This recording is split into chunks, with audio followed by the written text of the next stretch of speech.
বাবু, অনেক রাত হলো তো। আজ নতুন বাড়ি আসলাম, অনেক খাটাখাটনি করেছিস। এবার একটু বিশ্রাম নে।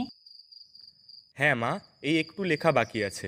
তুমি ঘুমাও, আমিও এক্ষুনি শুয়ে পড়ব। আচ্ছা, তাড়াতাড়ি শুয়ে পড়িস।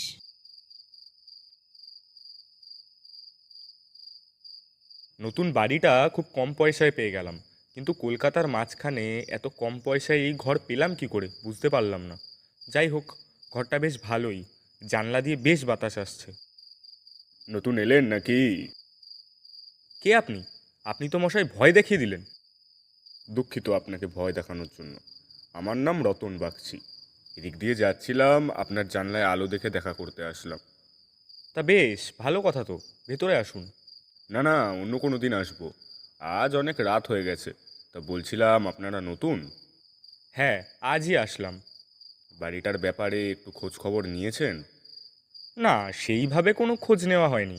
আপনি কি বলছেন খুলে বলুন তো। না, শুনেছি এই বাড়িটা বিশেষ ভালো না, বিশেষ করে এই ঘরটা। বছর কয়েক আগে এখানে একটা লোক থাকতো, অনেক টাকা ধার নিয়েছিল, শোধ করতে না পেরে আপনার এই ঘরে আত্মহত্যা করে।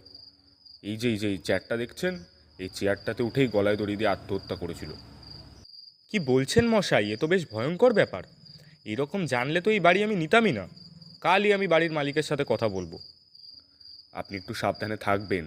আপনার আগে অনেকে এই বাড়িতে থাকতে এসেছিল, এই জানলা দিয়ে ভূতের কাণ্ড দেখে পালিয়েছে সব।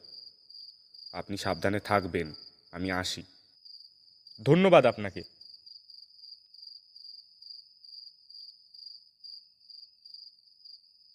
বাবু, এত রাতে কি একা বকবক করছিস? না মা, আমি রতনবাবুর সাথে কথা বলেছিলাম। এই যে উনি। কি হলো? কোথায় গেল উনি? হয়তো চলে গেছে। তুই কি পাগল হলি নাকি? এত রাতে আমার সাথে মশকরা করছিস? আমাদের এই ঘর পঞ্চম তলায়। এখানে জানলায় তোর সাথে গল্প করতে কে আসবে? হ্যাঁ তাই তো, আমি তো ভুলেই গেছিলাম। আমাদের ঘর 5 তলায়, কিন্তু এত উঁচুর জানলায় রতনবাবু আসলেন কি করে?